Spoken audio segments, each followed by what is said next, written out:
galera, bom dia, boa tarde, boa noite, professor Rafael aqui, e na aula de hoje a gente vai continuar falando sobre os conflitos imperialistas.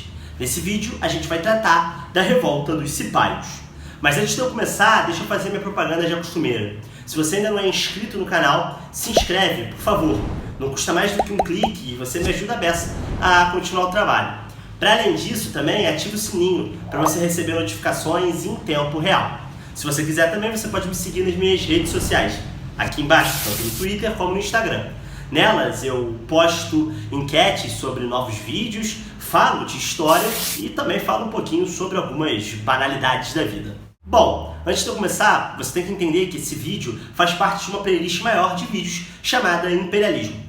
Esse vídeo é a sequência de um outro vídeo dessa playlist cujo título também é Imperialismo. Se você ainda não assistiu esse vídeo, que define basicamente as características gerais da corrida imperialista, clica aqui em cima no card, assiste esse vídeo e depois volta para cá. Isso vai te ajudar a beça a entender o que foi a revolta dos cipaios. A revolta dos cipaios ela ocorreu na Índia no ano de 1857.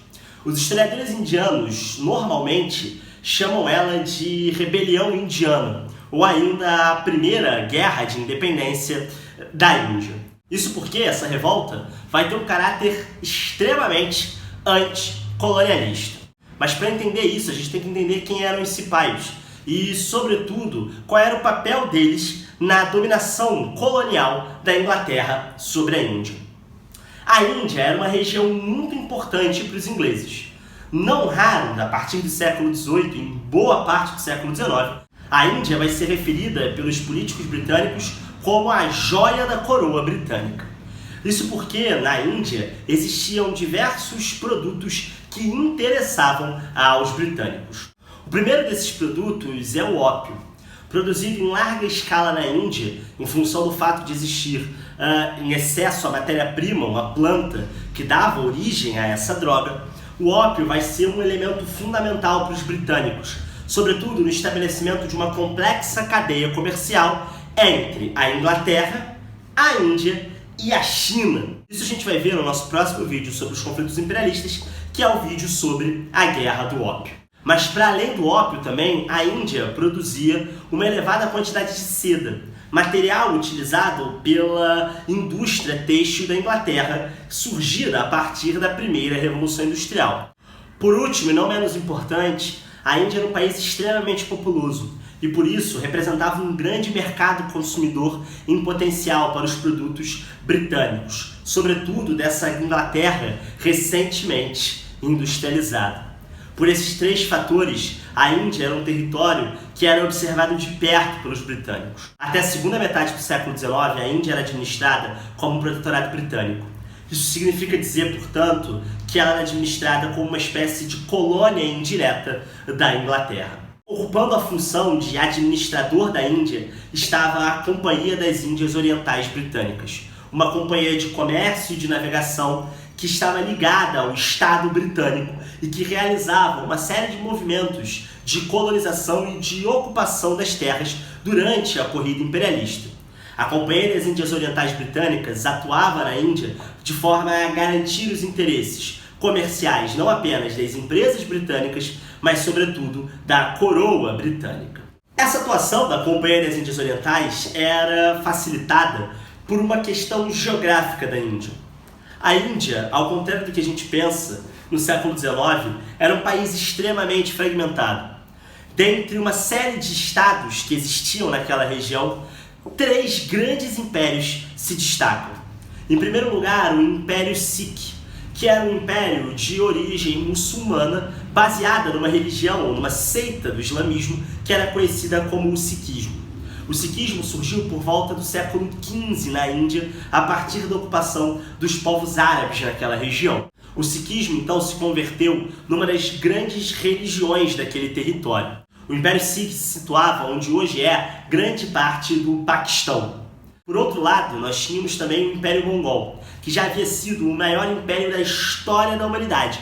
Um império milenário que seguiu uma outra variação da religião muçulmana, o sufismo. E por último, não menos importante, nós tínhamos o Império Maratha. O Império Maratha seguia a religião hindu. Basicamente, esses três impérios eles eram rivais e eles brigavam entre si.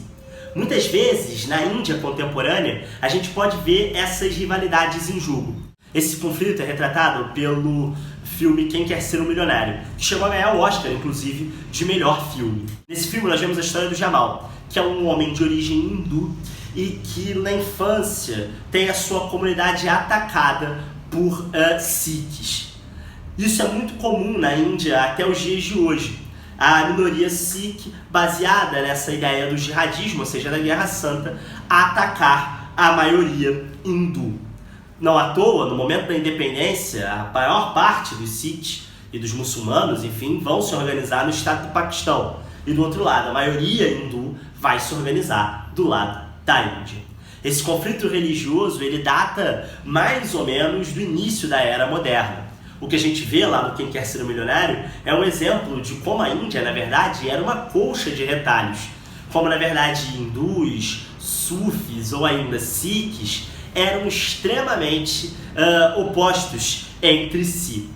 E essas guerras internas dentro da Índia facilitaram enormemente para que a Companhia das Índias Orientais Britânicas estabelecesse o seu domínio naquela região. Em certo sentido, então, dentro desses impérios, você tinha também uma série de lideranças locais. As figuras de imperadores, no caso do Império Mongol, ou ainda do Peshwa, que era uma espécie de príncipe dos príncipes no Império Maratha, eram figuras que tinham um poder muito mais simbólico do que propriamente um poder efetivo. Na Índia, ou isso que a gente chama hoje de território indiano, valia, na verdade, uma série de autoridades locais. No entanto, a partir da segunda metade do século XIX, ou seja, a partir de 1850, essas coisas vão começar a mudar. Isso porque uma série de nações europeias vão começar a entrar na corrida imperialista, muito em função do fato de estarem vivendo, a partir da segunda Revolução Industrial, os seus processos de industrialização. Nesse sentido, então, a Inglaterra vai trabalhar enormemente para acirrar ainda mais o seu domínio sobre a Índia. E é esse acirramento dessa dominação que vai fazer com que os indianos, sejam eles de origem mongol, sejam eles de origem sikh ou ainda maratha, se revoltem contra a dominação britânica. A partir dos anos 50, então, a Companhia das Índias Orientais vai começar a realizar uma série de movimentos para diminuir ainda mais o poder tanto desses imperadores como desses chefes locais. A primeira deles era a doutrina da preempção, que começa a ser aplicada mais ou menos em 1848. A ideia era de que, a partir daquele momento, a Companhia das Índias Orientais Britânicas e o governo colonial britânico precisava convalidar, ou seja, precisava aprovar os sucessores que não eram herdeiros diretos do sexo masculino. Ou seja, se um pai morresse e não tivesse um filho, o sucessor, que poderia ser um primo normalmente, deveria ser aprovado pela Companhia das Índias Orientais Britânicas. Na prática, os britânicos nunca aprovavam esse sucessor e esse território passava ao controle da Inglaterra. Isso aconteceu em diversas cidades, como a cidade de Satara, em 1848, a cidade de Jhansi, em 1853, ou ainda a cidade de Nagpur, em 1854. Todos esses territórios passaram das mãos de famílias tradicionais daquela região para a Companhia das Índias Orientais. Ao mesmo tempo, a gente tem também a negação, se valendo dessa doutrina da preempção, do título de Peshwa, ou seja, de primeiro-ministro ou ainda o príncipe dos príncipes dentro do Império Maratha. Um camarada chamado Nana Sahib vai ser proibido de assumir, justamente por ser filho adotivo do Peshwa atual. Por último, não menos importante, ainda também no mesmo ano de 1853, o imperador mongol Bahadur Shah II vai ser informado de que ele era o último da sua linha de sucessão. Um outro ponto importante também da gente destacar, e que vai ser uma importante causa para a revolta dos cipaios, é o fato de que o exército cipai misturava uma série de pessoas que eram de castas diferentes. A religião hindu ela funciona a partir de um rígido sistema de castas.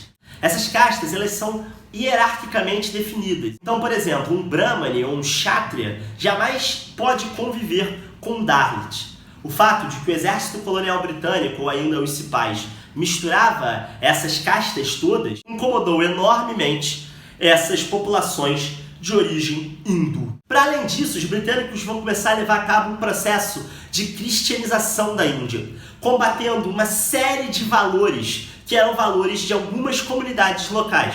Por exemplo, os britânicos vão proibir o casamento entre crianças, que eram muito comuns, sobretudo nas religiões de origem muçulmana, aqueles casamentos arranjados que serviam propriamente para aliar famílias distintas.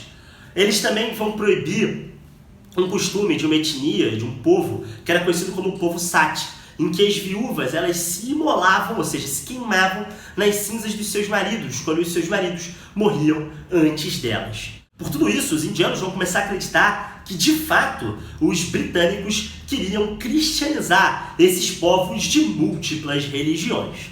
Tudo isso, obviamente, estava baseado naquela ideia de missão civilizadora que a gente viu no nosso vídeo de imperialismo. E é a partir disso, então, ou seja, dessa compreensão de que os britânicos eram superiores de um ponto de vista civilizacional, que essa revolta vai testemunhar no seu estopim. Justamente a partir do fato de que os britânicos não faziam questão de conhecer muito bem as culturas dos povos dominados. A partir da década de 50 do século XIX, os britânicos vão trocar todos os seus fuzis. Eles vão utilizar para o pente, ou seja, para o cartucho de balas do fuzil, um revestimento de gordura animal, feita com porco ou ainda com vaca. Para usar esse fuzil, os soldados eles precisavam arrancar o lacre com os dentes. O problema é que tanto para hindus a vaca é um animal sagrado, como para sikhs e sufis o porco é um animal imundo que eles não podem tocar. Nesse sentido, então, a imposição dos britânicos aos exércitos coloniais de arrancar esse lacre com os dentes vai se juntar a todos aqueles fatores que eu mencionei anteriormente para desencadear uma revolta de proporções nacionais na Índia. E o problema maior disso tudo é que os cipaios, esses soldados indianos que faziam parte do exército colonial britânico para manter a ordem na Índia, eram a maior parte da força militar britânica naquele território. Só para vocês terem uma ideia, dos 250 mil homens, cerca de 210 mil eram cipaios e apenas 40 mil eram britânicos. É nesse sentido, então, que a 10 de maio de 1857, insatisfeitos com toda essa opressão da Inglaterra aos diferentes povos indianos, aquilo que parecia improvável ocorre. A partir da cidade de Bengala, uma revolta vai começar a tomar conta dos setores militares, ou seja, dos cipaios. Os cipaios rapidamente tomam o controle dessa cidade e matam todos os europeus, ou seja, todos os britânicos, incluindo mulheres e crianças, e ainda assassinam todos os cristãos indianos. Naquele momento, eles marcham até uma das maiores cidades da Índia, vão de Bengala até a cidade de Delhi. Na cidade de Delhi habitava o imperador mongol Bahadur Shah II. Eles proclamam novamente Bahadur Shah o imperador e o Bahadur Shah aceita a coroa, se convertendo então em uma das principais lideranças desse processo. Nesse sentido, então, a rebelião começa a se espalhar por outras regiões do norte da Índia. Ao mesmo tempo, os Maratha, que viam os mongóis com muita desconfiança, também vão se juntar a essa rebelião. Muito embora outros povos, como por exemplo o Império Sikh, não vá fazer parte disso, porque vai desconfiar de que a dominação mongol talvez fosse pior do que a dominação britânica. Essa fragmentação da revolta, ela vai fazer com que esse movimento se enfraqueça muito rapidamente. O enfraquecimento desse movimento explica também a rápida reação dos britânicos. Perdendo o controle inicial em 1857 da Índia, por volta do finalzinho desse mesmo ano, em 1858, os britânicos vão reagir. Em certo sentido, então, a reação dos britânicos será brutal. A Índia, que era a joia da coroa britânica, não poderia ser perdida de jeito nenhum. Os cipaios vão ser duramente reprimidos. Essa repressão, portanto, vai dar origem, em agosto de 1858, a uma mudança na administração colonial da Índia. A Índia vai passar a não mais ser administrada pela Companhia das Índias Orientais Britânicas, mas vai se tornar um território do Império Colonial Britânico, passando a ser governado diretamente pela autoridade britânica. A revolta dos cipaios, por fim, é muito importante para a gente pensar a experiência da Índia e, sobretudo, a luta anticolonial dos indianos, que nesse momento ainda nem se entendiam muito bem como indianos, mas sim como marathas, como sikhs, como mongóis, contra a dominação colonial britânica. Esse movimento é inclusive muito importante para os historiadores e para a própria cidadania indiana, na medida em que ele representa a primeira vez na história em que impérios tão distintos se uniram, mesmo com algumas ressalvas, para enfrentar um inimigo comum. Essa é a premissa da nação indiana hoje. E mesmo com todos os conflitos que eu citei para vocês no início do vídeo, essa tem sido a premissa, de fato, que os indianos têm tentado seguir como uma nação independente. Bom, galera, esse foi o nosso vídeo de Revolta dos Cipaios. Eu espero que vocês tenham gostado. Caso vocês tenham gostado, compartilha com os amiguinhos e dá like aqui no vídeo. Beleza? Um abraço e até a próxima!